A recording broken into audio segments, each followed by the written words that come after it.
Tes oke satu.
Assalamualaikum warahmatullahi wabarakatuh.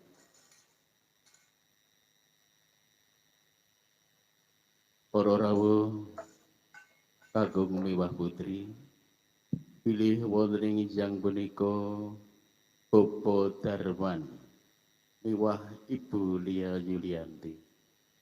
Badhe hanetepi darmaning asepuh Nuniji badhe ijab kabul ingkang putra kinasih nuniji Roro Alda Anggi Rosiana utawi Mbak Alda ing samangke badhe kaijabaken kalian Bagus Rifa Nur Fauzan Al Ihsan. Murid lampahing sedya saged lumampah kanthi ganjaran ingkang menika sumangga sesarengan tansah memuji mugi rahayu ingkang sami nangge.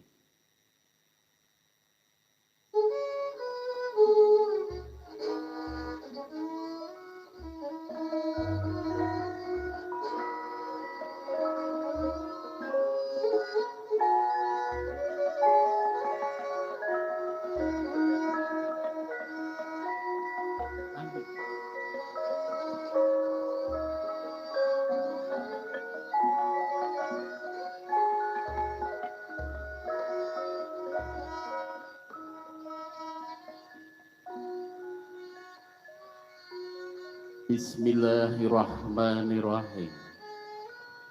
Wa idza tadana rabbukum la in sakartum la azidanakum wa la in kafartum inna adzab bilasad. Trap silane ngatur kinarya hamungkel kaum sagunging para sepuh bini sepuh ugi para rawuh ingkang winangguing karaharja. Saderengipun tumapa ing titi laksana ijab kabul. Daninyi Roro Alda Anggirusyana ingkang badhe kaijabaken kalian Nakmas Bagus Rifa Nur Fauzan Al Ihsan. Badhe kaadanan titi laksana pasrah tampi panganten kakung wonten ingkang inanggenah amasrahaken Nodiji Bopo Kemi ingkang minangka talanging basa saking Bopo Slamet Nur Hadi Sumarno miwah Ibu Wiwih Indarsi. Wonten ingkang tinanggenah nampi pasrah Bopo Darman badhe nyuwun gunganipun Bopo Sriwidodo. Kawus tinggal sedaya sampun satata ugi sampun samekta ingkang menika titi laksana pasrah tampi inggal kawiwitan.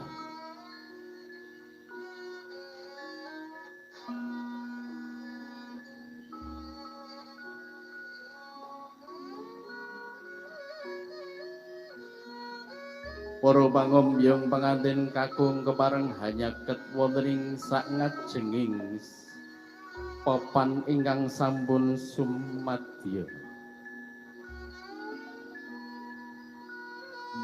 Katingal Bopo Kemi ingkang minangka pangarsaning para pangombyong sampun kepareng manjing wonten ing sasana rinengga.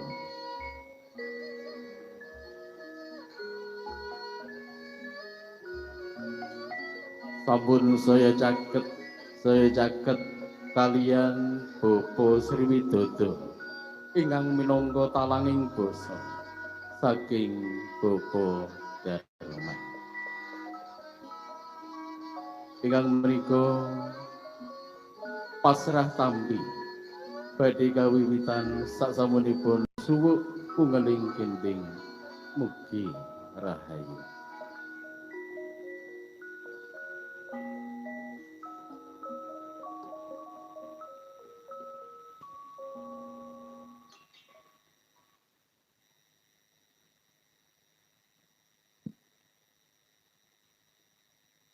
Assalamualaikum warahmatullahi wabarakatuh. Bismillahirrahmanirrahim. Alhamdulillah. Alhamdulillahi qad akhalan nikah wa harama sifah. Asyhadu an la ilaha illallah wahdahu la syarikalah. Wa asyhadu anna Muhammadan abduhu wa rasuluhu wa la nabiyya ba'dah.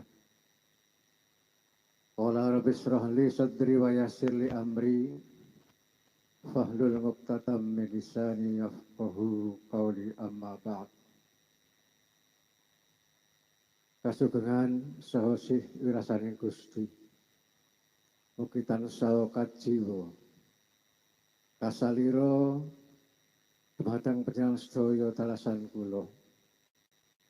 Waradin kula wangsa. Waradin sagung dumadi rahayu raharja niskala satunggal.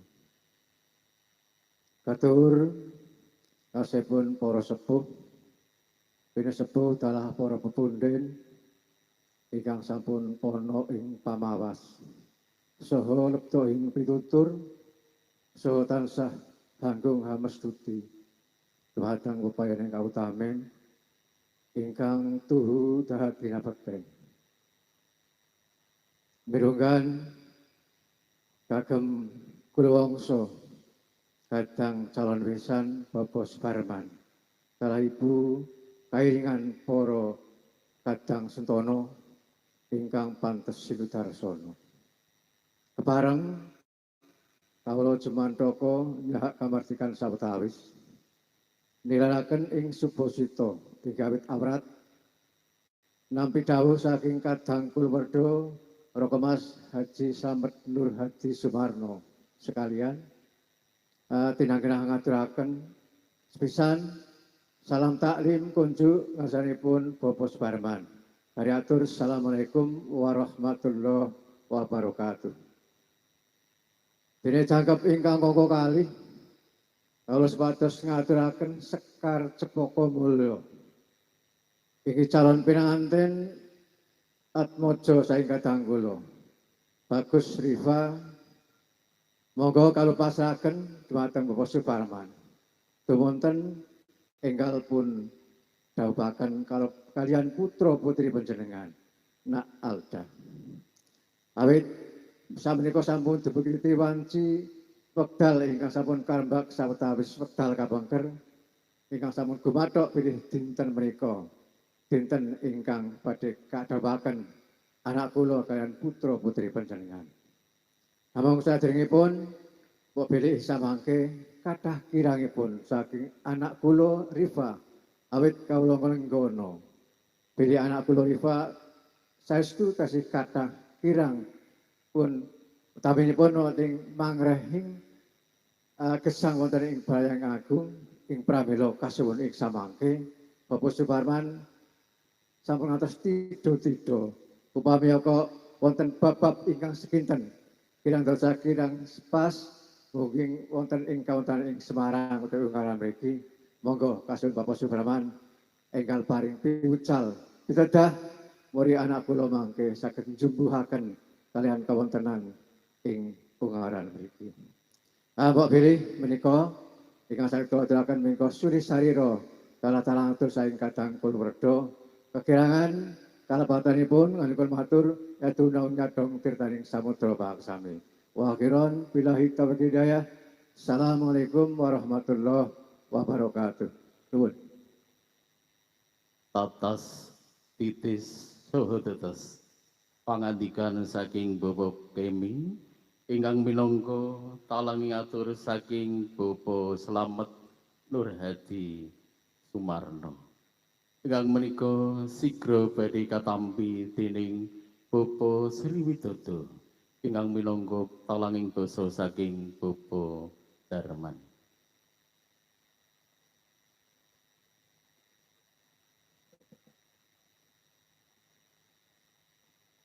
Assalamualaikum warahmatullahi wabarakatuh. Nuwun kula nuwun. Sih rating Gusti ingkang murbing dumadi mugia tansah kasalira dumateng panjenengan sedaya dalasan kula sumrambah dhateng sagung dumadi. Saderengipun kula matur monggo sami ngunjulaken puja saha puji astawa wonten ngarsanipun Gusti ingkang murbeng dumedi ingkang sampun paring karahayon satemah saged anggrawi punapa ingkang dados gatosing gati panjenenganipun Bapak Darman sekalian. Salajengipun kula pun Sri Widodo ingkang tinanggenah hanampi pasrah tampi saking panjenenganipun Bapak Patmo Sukemi minangka talangipun bangsa saking panjenenganipun Bapak Slamet Nur Hadi Sumarno sekalian garwa. Ingkang sepisan salam taklimipun saking panjenenganipun Bapak Slamet Nur Hadi Sumarno. Sampun kula tampi kanthi gembiraning manah kosok wangsulipun. Salam saking panjenenganipun Bapak Darman mugia kalarapaken wonten ngarsanipun Bapak Slamet Nur Hadi Sumarno sekalian garwa. Ingkang angka kalih pasrah temanten inggih menika Nak Mas Bagus Rifa Nurfangan Al Iksan sampun kula tampi kanthi gembiraning manah sak mangke menawi sampun sapapta ing gati badhe inggal kaijapaken saha kapanggihaken minurut Widi Widono ingkang sampun sinengker wonten ing Ungaran Semarang. Ingkang kaping 3 panjenenganipun Bapak Darman sekalian garwa mawantu-wantu dumateng panjenenganipun Bapak Slamet Nur Hadi Sumarno kaparenga lelenggahan kanthi mardi-mardikane penggalih sinambi ngrantos adicara saklajengipun saha nyuwun idi pangestu mugi-mugi ijabipun temanten kekalih inggih menika Nimas Ayu Alda Anggi Rosiana ingkang badhe kajatukrama panjenenganipun anak Mas Bagus Rifa Nurfangan Al Ihsan pinaringan gangsar wilujeng boten wonten alangan setunggal punapa-punapa. Telasih ngatur kula minangka silih pawanturisipun Bapak Darman sekalian garwa menawi wonten lepat cewete ngatur saha mboten peranan penggalih kula nyuwun gunging pangaksama. Tahu kupat duduhi santen menawi lepat nyuwun gunging pangapunten. Akhirul kalam wassalamualaikum warahmatullahi wabarakatuh. Nuwun matur nuwun. Wijang wijiling pangandikan saking Bapak Sri Widodo ingkang menika kepareng Bapak Sri Widodo miwah Bapak Kemi Syamasta. Ingkang salajengipun kepareng Ibu Lila Yuliati amaringaken unjukan tirta wening. Tirta wening ingkang sampun menep ateges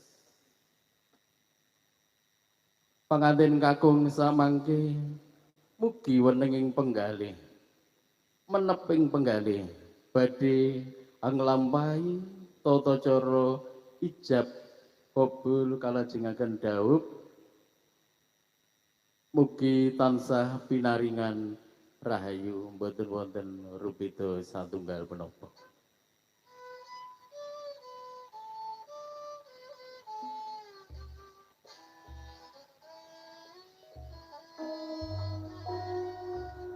kepareng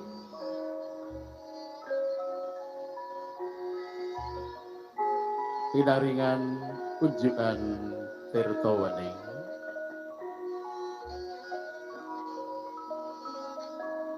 Mas Rifa Nur Fauzan Al Iksan kepareng ngunjuk tirta wening ingkang kaparingaken dening Ibu Lila Yuliati katingal anyes adem ayem sasampunipun ngunjuk tirta wening kalajengaken sang melati runonce saking Bopo Darman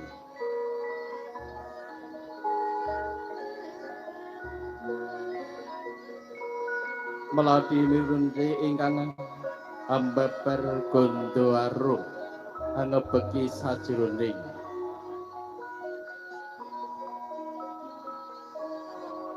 pawiwahan wonten enjang punika ingkang salajengipun simbolis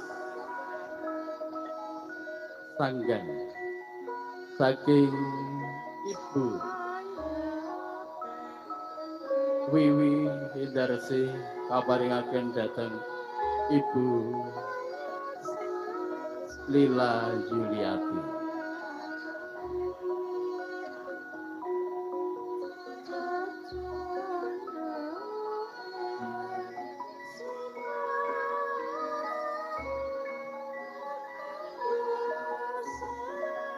saking Ibu sampun purna kalajengaken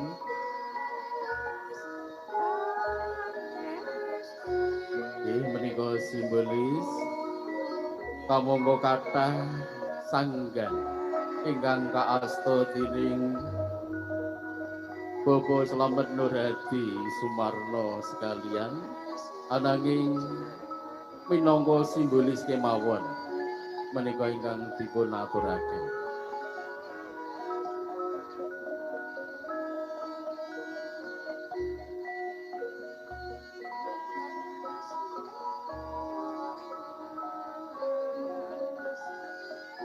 saking Ibu sampun paripurna kalajengaken lung tinampi sanggan saking Bopo Slamet Nurhadi Sumarno kaparingaken dhateng Bopo Darman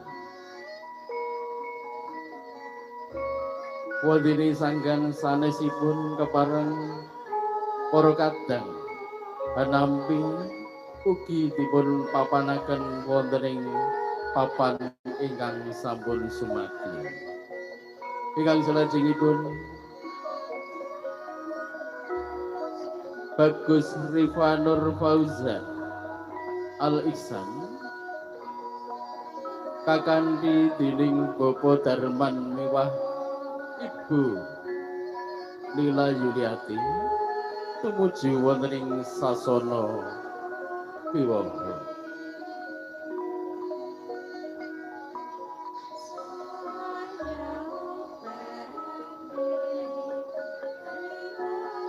katingal lon-lonan genya lumampah tumuju wonten ing sasana ingkang sampun sumadi inggih awit kebak ing pangati-ati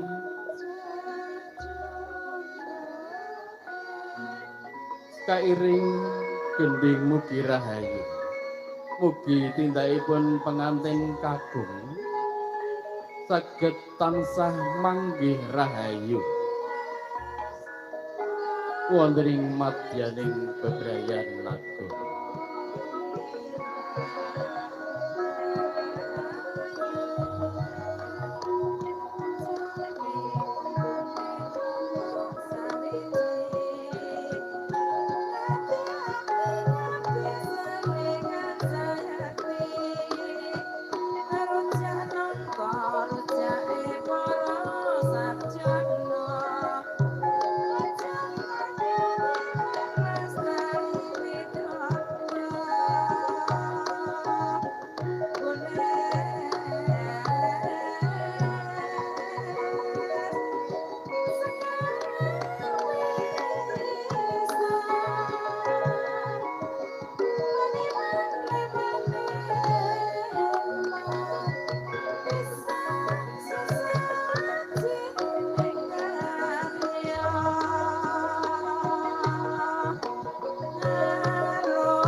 Matur nuwun dhateng para kadang saking karawitan Sari Laras ingkang dipun pandhikani dening Raka Mas Adi Nugroho ingkang sampun ngregenaken swasana.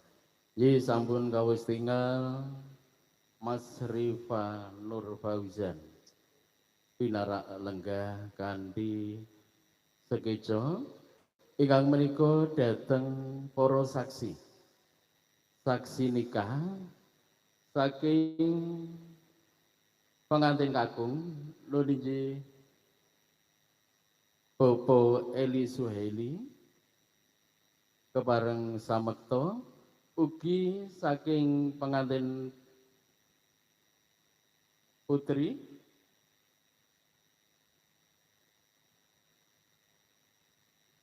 Mas Ian sampun sumadyo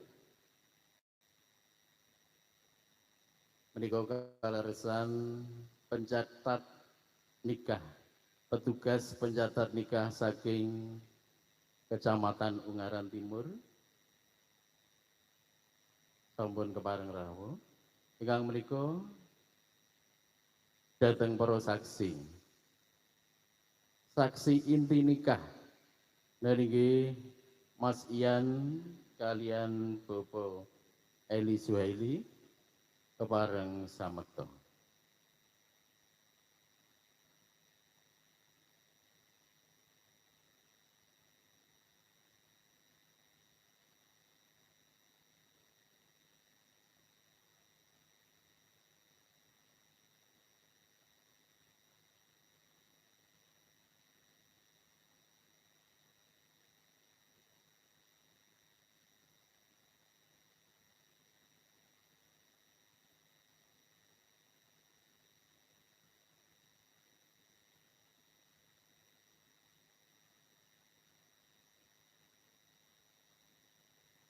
Para bilenggah ingkang sadugi hormatan menika pencatat petugas pencatat nikah saking Kecamatan Ungaran Timur nembe wonten ing margi utawi bahasa munjaripun menika nembe UTW ingkang menika kepareng kerantos sawetawis awit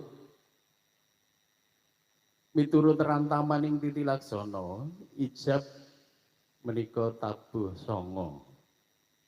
Jadi untuk acara ijab itu akan dilaksanakan pukul 9 pagi.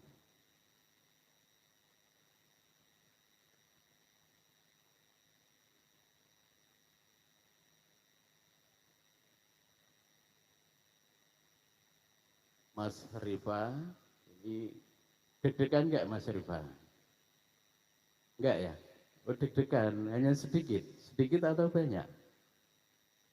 Mas Rifa pastinya deg-degan Bapak Ibu, karena hari ini dia akan melaksanakan janji suci, yaitu ijab. Itu merupakan janji suci.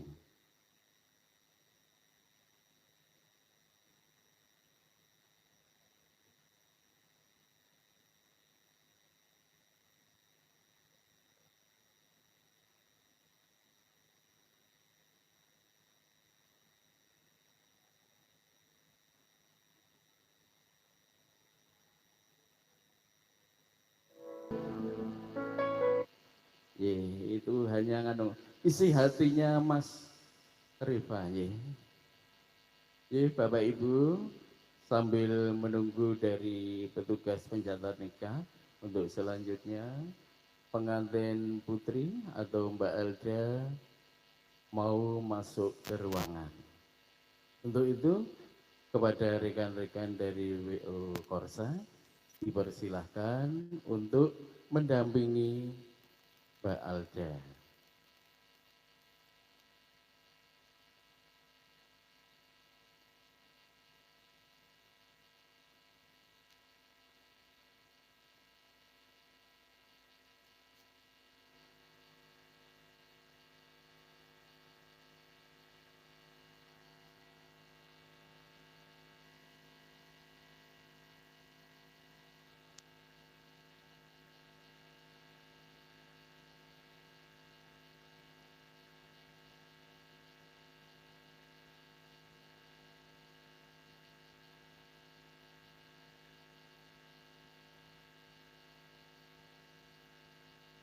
Kepada hadirin, mohon maaf yang sebesar-besarnya karena untuk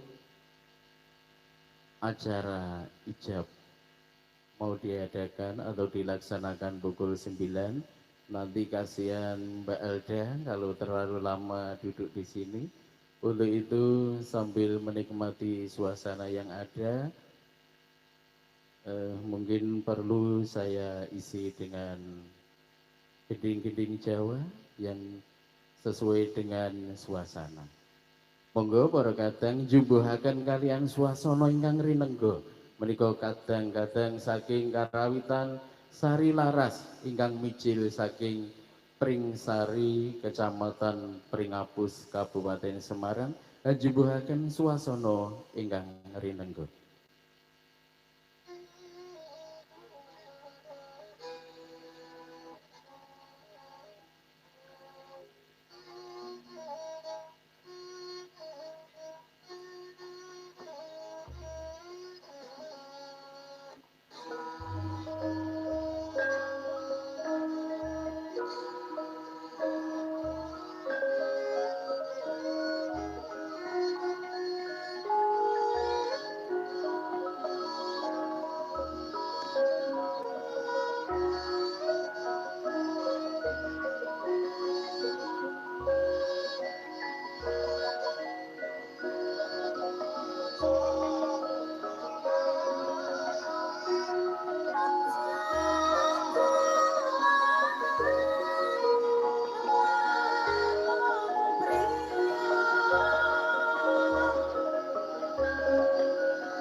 gamane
menika ketinggal adem ayem menawi mirengaken swanten gongso.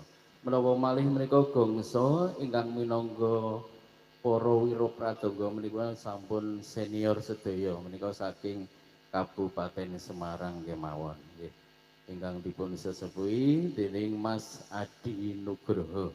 Menika kadosipun tasih ponakanipun Bapak Darman. Mas Adi Nugroho nggih. Nggih. Kepada para hadirin untuk Mbak Alda mau masuk ke ruangan, untuk itu kepada hadirin dimohon untuk berdiri sejenak untuk menghormati Mbak Alda. Kepada hadirin dimohon untuk berdiri.